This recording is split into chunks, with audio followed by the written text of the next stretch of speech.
bueno es encontrarnos nuevamente para meditar juntos en la palabra de Dios. Hoy nos detenemos en el Salmo 132. El Salmo de hoy nos presenta las pretensiones que David tenía de construirle una casa, un templo al Señor. La paternidad literaria de este Salmo está en duda.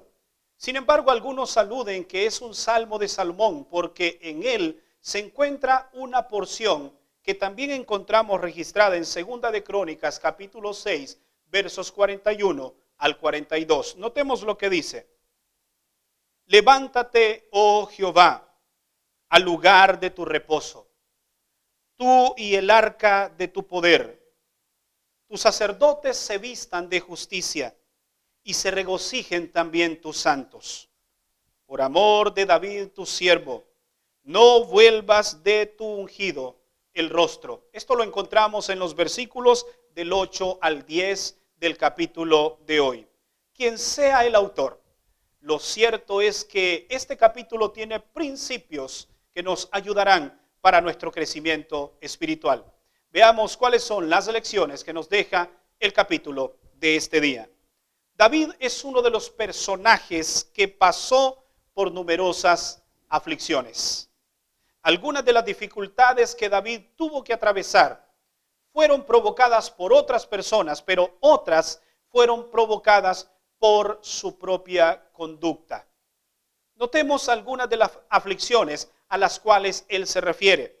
Él fue criticado por su familia, fue perseguido a muerte en muchas ocasiones, acusado injustamente, también vivió muchos años como fugitivo.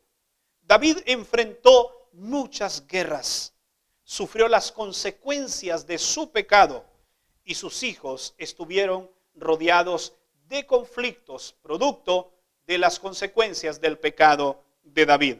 A pesar de todas estas circunstancias, llama la atención lo que David expresa en el versículo 4 y 5. No daré sueño a mis ojos, ni a mis párpados adormecimiento, hasta que halle lugar para Jehová, morada para el fuerte de Jacob. Nota, nada distraía a David de la visión que él tenía, ni las circunstancias difíciles que vivía impedían que él se enfocara en el objetivo que tenía.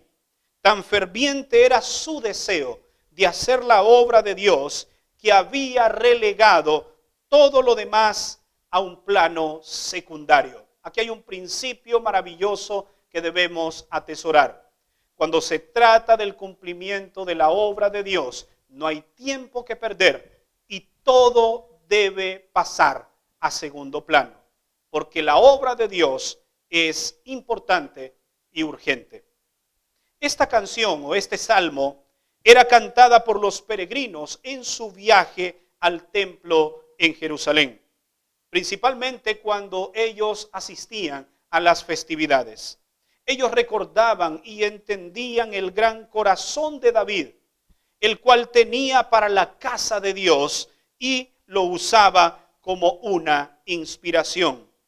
Esto es importante recalcar porque al momento de presentarnos ante la presencia de Dios en su templo, hay algunas actitudes que debemos tener y que el salmista también nos recalca. En primer lugar, asistir con frecuencia y en forma reverente, según el verso 7. Conscientes que allí está la presencia de nuestro Dios. Versículo 8. Los líderes espirituales deben dar un trato justo a aquellos que asisten a la iglesia sin excepción de personas. Versículo 9. Y cada creyente que se acerca al templo debe hacerlo con regocijo en su corazón. Estas son algunas y otras de las actitudes que tú y yo debemos tener al momento de ir al templo de Dios. Hay un principio que es preciso resaltar y lo encontramos en el versículo 12. Si tus hijos guardaren mi pacto y mi testimonio que yo les enseñaré, sus hijos también, se sentarán sobre tu trono para siempre. La palabra que comienza este versículo es la palabra sí. No es de afirmación, sino más bien es una palabra condicional. Si los hijos guardan el pacto y el testimonio, entonces habrá un resultado. Se sentarán en el trono de Dios, es decir, gozarán de la presencia de Dios permanentemente. Tengo una pregunta a ti que eres padre. ¿Deseas que tus hijos se sienten a la presencia de Dios por la eternidad?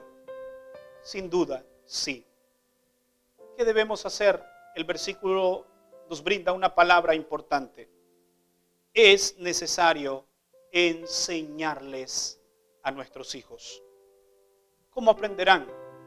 Más que con las palabras. Nuestros hijos aprenden con el ejemplo. ¿Cuál es el ejemplo que estamos dando a nuestros hijos? Para que éstos guarden el pacto y el testimonio que Dios ha confiado a cada uno de nosotros. Qué gran responsabilidad, porque muchos de nuestros hijos llegarán a ser lo que nosotros modelemos en ellos como padres. ¿No te gustaría ser un modelo para tu hijo? Te invito entonces a hacer la siguiente oración. Padre, por favor ayúdanos a ser padres que prediquemos y enseñemos con el ejemplo a nuestros hijos.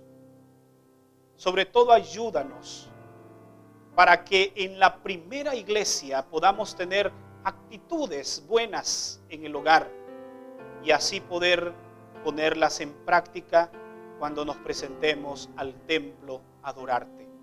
Bendice nuestras familias y ayúdanos a ser verdaderos adoradores. Te lo pedimos en el nombre de Jesús. Amén. Gracias por habernos acompañado en el tema de hoy. Te espero mañana en el próximo capítulo para ser reavivados por su palabra. Que Dios te bendiga.